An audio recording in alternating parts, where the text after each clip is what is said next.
नमस्कार, आप देख रहे हैं एवन उत्तराखंड और मैं हूं आपके साथ आयुषी गुप्ता। बुलेटिन की शुरुआत करेंगे इस वक्त की हेडलाइंस के साथ। सीएम धामी का अल्मोड़ा दौरा, श्री कल्याणिका हिमालय देवस्थानम के वार्षिकोत्सव और पीठम स्थापना कार्यक्रम में की शिरकत, सपरिवार की पूजा अर्चना। तो चंपावत उपचुनाव में किया जीत का दावा।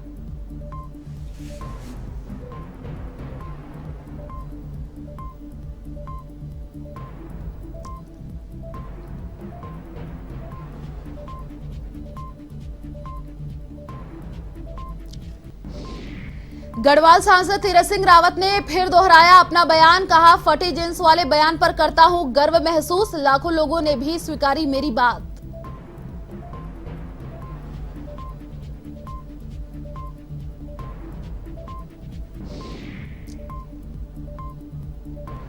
अंतर्राष्ट्रीय योग दिवस को लेकर तैयारियां तेज, भारत तिब्बत सीमा के जवानों ने 15,000 फीट की ऊंचाई पर किया योग। 21 जून को मनाया जाता है अंतर्राष्ट्रीय योग दिवस।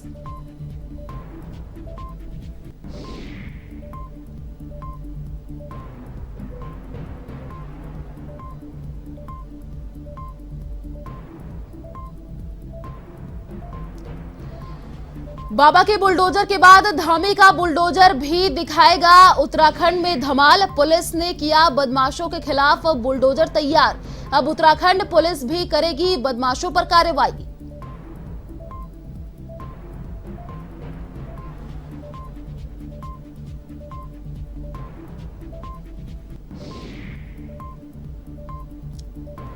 बुद्ध पूर्णिमा के अवसर पर हरिद्वार में उमड़ी भक्तों की भीड़, श्रद्धालुओं ने गंगा घाटों पर लगाई आस्था की डुबकी। पुलिस प्रशासन का रहा कड़ा इंतजाम।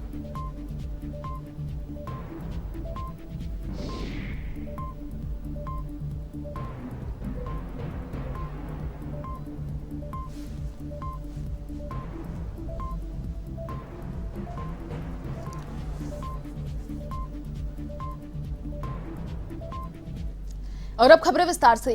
मुख्यमंत्री पुष्कर सिंह धामी अल्मोड़ा के दौरे पर रहे, जहां उन्होंने श्री कल्याणिका हिमालय देवस्थानम के चतुर्थ वार्षिकोत्सव एवं पीठम स्थापना कार्यक्रम में शिरकत की।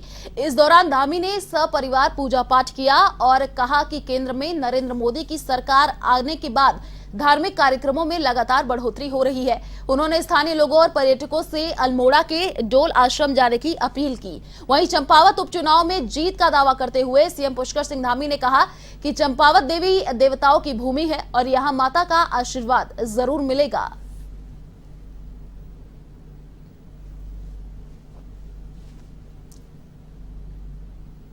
पूज्य कल्याणदास जी महाराज, उनका मैं बहुत पहले से उनका आशीर्वाद, उनका सानिध्य, उनका मार्गदर्शन हमेशा से मुझे मिलता रहा है। पहले से भी, मैं पहले भी यहाँ आया हूँ और आज आया हूँ। आपका भी आशीर्वाद लिया है श्रद्धेय पूज्य महाराज जी का, और साथ में श्री डोल आश्रम जो हमारे यहाँ के एक बड़े, मैं कहूँ कि जहाँ पर लाखों लोगों की जो श्रद्धा और आस्था का केंद्र है। और हमारे देश के यशस्वी प्रधानमंत्री मोदी जी के बनने के बाद हमारी धर्म, संस्कृति और अध्यात्म, इन सभी का बहुत तेज़ी से जो है विस्तार हुआ है, बहुत तेज़ी से पूरी दुनिया के अंदर प्रसार हुआ है।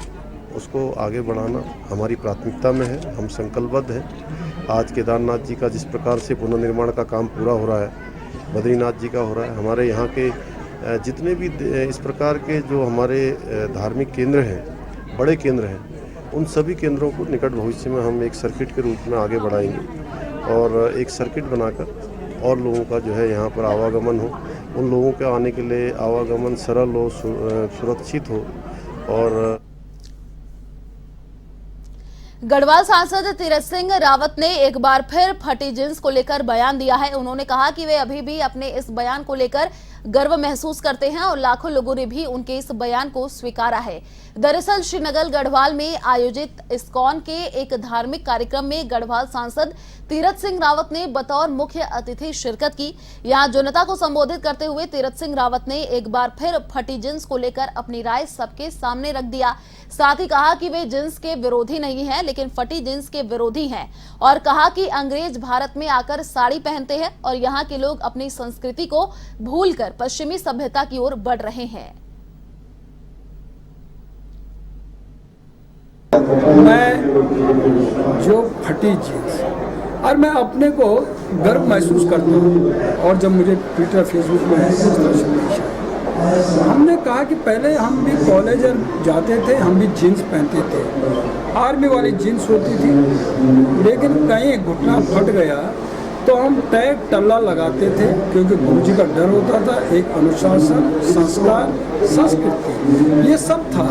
लेकिन आज क्या है, आज तो यदि घुटना फटा भी नहीं है तो घर में आकर उस पर कैंची नौजवान चला लेता है। जीन्स का विरोध नहीं है, वो फटी जीन्स का, और आज भी मैं गर्व से कहता हूँ। और पूरा बदन ढकना ये हमारी संस्कृति में है। फटा कपड़ा पहना तो हमारी संस्कृति का विरोध है।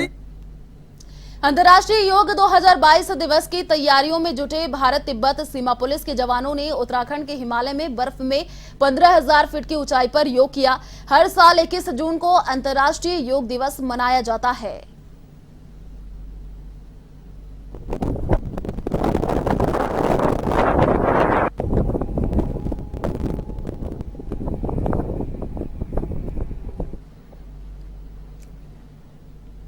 ऋषिकेश के एम्स रोड पर आमरण अनशन पर बैठे 2 आंदोलनकारियों की तबीयत ज्यादा बिगड़ गई। सूचना मिलने पर आनन फानन में पहुंची पुलिस और स्वास्थ्य विभाग की टीम ने आंदोलनकारियों को जबरदस्ती उठाकर राजकीय चिकित्सालय में भर्ती करा दिया है। आपको बता दें कि आमरण अनशन पर बैठे 18 आंदोलनकारियों में से अब तक 10 आंदोलनकारियों को स्वास्थ्य बिगड़ने पर अस्पताल में भर्ती कराया जा चुका है। आंदोलनकारी अभी भी फेरी नीति के तहत रोजगार के लिए अपनी ठेलियां सड़क किनारे लगाने की मांग को लेकर आंदोलन पर डटे हुए हैं।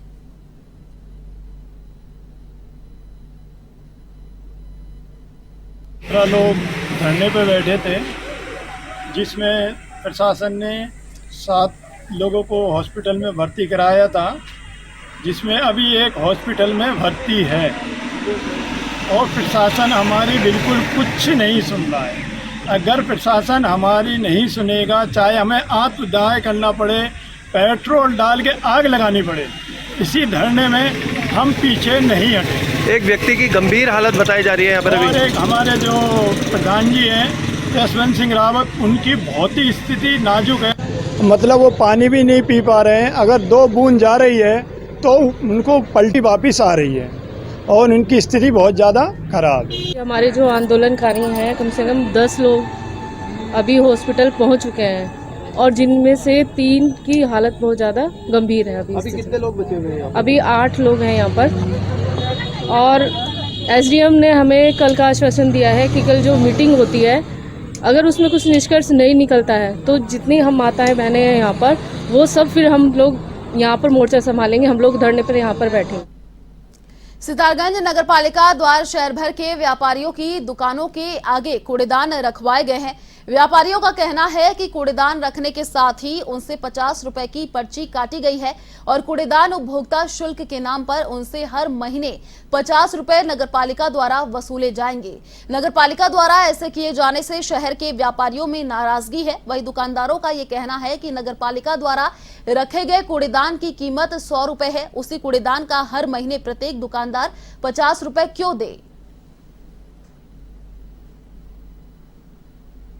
जैसा कि सभी को ज्ञात है कि डस्टबिन के यूजर चार्जेस के नाम पे नगरपालिका के द्वारा लोगों को भ्रमित किया जा रहा है।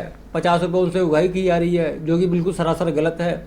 इस संबंध में हमारी नगरपालिका के साथ बैठक भी हुई थी, जिसमें नगरपालिका के 8-9 सभासद थे, नगरपालिका की ईओ मैडम भी थी। हमारी बातचीत थी, लेकिन बातचीत कहीं सफल नहीं हो पाई शुल्क को लेकर के। और मैं चाहता हूँ कि मतलब नगरपालिका से जब दूसरी हमारी मुलाकात होगी, जब बातचीत होगी बैठ करके, तो शायद इसको सफलता मिलेगी। और हमारी जो बात हुई है यूजर चार्जेस को लेकर के, रेट को कम करने के लिए लेकर हुई है, लेकिन उसमें हमारी बातें विफल हुई हैं। अगली बैठक में मैं शुभकामना देता हूँ मैडम को भी कि हमारी बात सफल हो जाए। नगरपालिका द्वारा डस्टबिन रखे गए हैं, 50 रुपये स्वीट काटी गई है, 100 रुपये इसलिए है, 100 रुपये डस्टबिन के हैं। नगरपालिका द्वारा 50 रुपये हर महीने वसूले जा रहे हैं, जिसका हम व्यापारी विरोध करते हैं। जहां एक तरफ देश में सांप्रदायिक हिंसा जैसी शर्मनाक घटनाएं सामने आती रहती हैं, वहीं श्रीनगर गढ़वाल में कौमी एकता का एक बेहतर उदाहरण देखने को मिला है। यहां एक मुस्लिम परिवार ने हिंदू घर की निर्धन बेटी को पूरे हिंदू रीति रिवाज के साथ विदा किया, जिसे देख मौजूद लोगों की आंखें भर आई।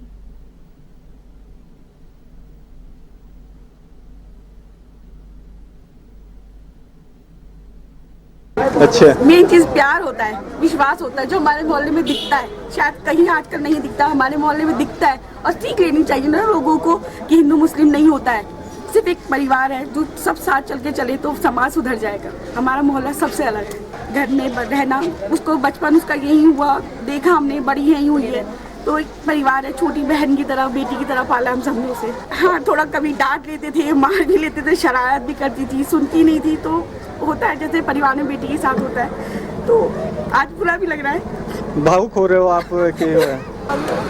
सुनीता बहुत अच्छी बिटिया थी। हर किसी के यहाँ कोई भी काम हो, कोई जाए या न जाए, लेकिन वो सबसे पहले सबके यहाँ जाते थे, इसीलिए सबका उसके लिए बहुत अगाध प्रेम था। हमारा भी है, और सारे मोहल्ले ने मिलकर उसको अपनी घर की बेटी की तरह विदा किया है। इस बात की हमें बहुत खुशी है कि सब लोगों ने मिलकर, और सबसे बड़ी बात कि एक हमारे जो मुसलमान भाई हैं, उन्होंने पूरे जोर शोर से पूरी मेहनत करके और उस बिटिया को इज्जत और सम्मान के साथ विदा किया। खबर चंपावत के बनबसा से है, जहां पुलिस ने स्ट्रॉन्ग फार्म के पास से उत्तर प्रदेश निवासी 2 महिला तस्करों को गिरफ्तार किया है और 352 ग्राम स्मैक बरामद की गई है। पुलिस पूछताछ में दोनों महिलाओं ने यह बताया कि यह स्मैक मीरगंज क्षेत्र से सस्ते दामों में खरीदकर टनकपुर और पहाड़ी क्षेत्रों में ऊंचे दामों में बेचा जाता है। लेडीज़ है, 2 महिलाएं हैं जो कि आज स्मैक के साथ में लगभग 352 स्मैक के साथ में एसओजी और हमारे जो बनबसा पुलिस के द्वारा इसको चेकिंग में पकड़ा गया है।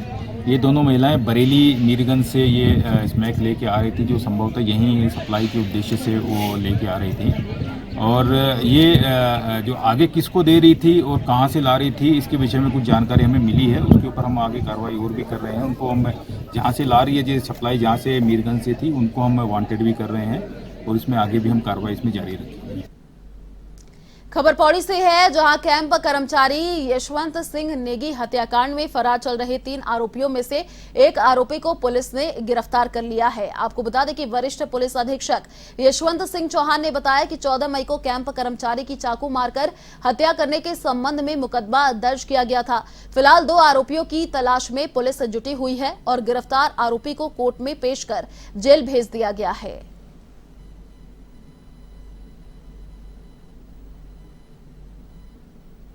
13 तारीख की रात को गट्टूगढ़ में 2 कैंप वालों के बीच में आपस में झगड़ा हो गया था, जिसमें जो है एक लड़के के चाकू मार दिया गया था, जिसकी उपचार के दौरान मृत्यु हो गई थी।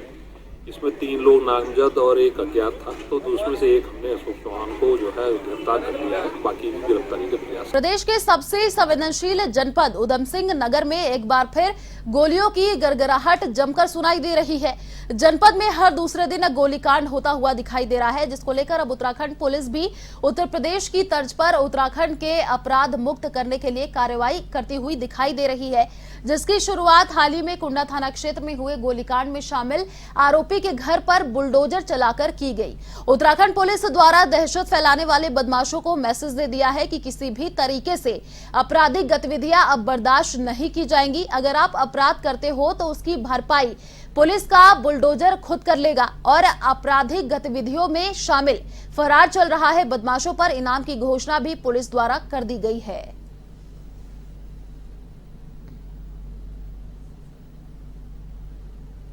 कहीं भी बाजपुर का देखिए तो इसमें हम लोग गैंगस्टर और बाकी सारी कार्रवाइयाँ कर रहे हैं। जो फरार अभियुक्त हैं उसमें इनाम की घोषणा कर दी है और लगातार इसमें अरेस्टिंग हो रही है। जो अवैध असले हैं उनके विरुद्ध कार्रवाई हो रही है। जो असले लाइसेंस हैं इनका भी हम लोग सत्यापन करा रहे हैं और ऐसे अभियुक्तों को हम कठोर से कठोर सज़ा दिलाने के लिए प्रयासरत हैं और इसमें इनका कन्विक्शन कराया जाएगा और लगातार तुरंत कार्रवाई करते हुए हम इनको अरेस्टिंग कर रहे हैं। जैसे अभी कुंडा में भी हुआ तो हमने मौके से ही जो है जो मुख्य अभियुक्त था सतनाम सिंह उसको अरेस्ट किया और उससे जो असले थे वो बरामद करके उसको तत्काल जो है जेल भेजा। और अभी जो 2 अन्य अभियुक्त हैं उनके विरुद्ध भी लगातार दबिशें जारी हैं और अभी हम उसके घर का भी जो है वहाँ पर एसडीएम साहब और सीओ साहब मौके पर हैं, उसकी नपाई हो रही है और बाकी अन्य कार्रवाई वहाँ पर की जा रही है। प्रयास कर रहे हैं कि किसी भी तरह किसी व्यक्ति के पास अवैध असला न हो और जिसका लाइसेंस ही हो तो वो भी अगर उसका दुरुपयोग करता है तो उसमें हम उसके निरस्तीकरण की भी रिपोर्ट भेज रहे हैं और लगातार हमने काफ़ी असले निरस्त भी करवाए हैं। जो लाइसेंसधारी हैं उनके अगर उनका दुरुपयोग कोई करता है किसी को धमकाने में या किसी को गोलीबारी करने में या कोई हर्ष फायर करता है किसी भी तरह का कोई शादी में कर देता है तो इस तरह से जो भी सूचना आती है जहाँ पर भी बिल्कुल उसके द्वारा ऐसी कोई गलती की जाती है या उसका दुरुपयोग होता है तो हम तत्काल उस पर कार्रवाई।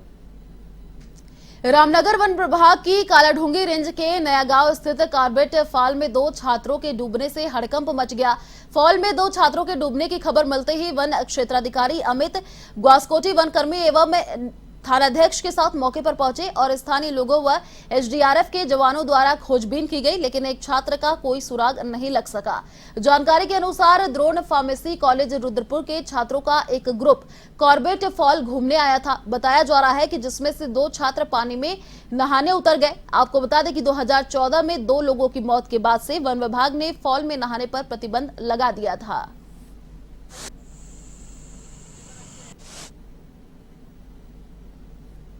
यहाँ पर एक कॉलेज का ग्रुप आया था घूमने के लिए, तो पता लगा है कि उसमें से 2 बच्चे मिसिंग हैं, जिसमें रिंकी मंडल की डेड बॉडी मिल गई है बच्चे की और दूसरा जो अभिजीत अधिकारी है उसकी डेड बॉडी की तलाश के लिए एसडीआरएफ के गोताखोर आए हैं, जिसका अभियान अभी जारी है। कॉर्बेट फॉल में आज दिन में घटना हुई है, 2 छात्रों के डूबने की खबर है। उसमें से एक छात्र का तो रेस्क्यू कर लिया गया है, लेकिन दूसरा ड्रोन कॉलेज ऑफ फार्मेसी के 1 दोनों छात्र बताए जा रहे हैं, जिसके लिए एसडीआरएफ को बुलाया गया है और संबंधित थाने की पुलिस की भी मदद दी जा रही है। साथ में वन विभाग यहाँ पर जुटा हुआ है उनको निकालने के लिए, रेस्क्यू कार्य के लिए। खबर हरिद्वार से, जहां पर बुद्ध पूर्णिमा के दिन श्रद्धालुओं ने गंगा घाटों पर आस्था की डुबकी लगाई। वहीं आचार्य मनोज त्रिपाठी ने बताया कि बुद्ध पूर्णिमा के दिन भगवान के बौद्ध अवतार का जन्म इसी पूर्णिमा के दिन हुआ था और यही वह पूर्णमासी है जिसके 1 दिन पहले नरसिंह अवतार हुआ था। इस मास में 2 अवतार जन्म होने के कारण यह महा अति पवित्र हो जाता है। इस दिन मां गंगा में स्नान करने से पितृदोष, यदि राशि में कोई दोष चल रहा हो तो उससे मुक्ति प्रदान होती है।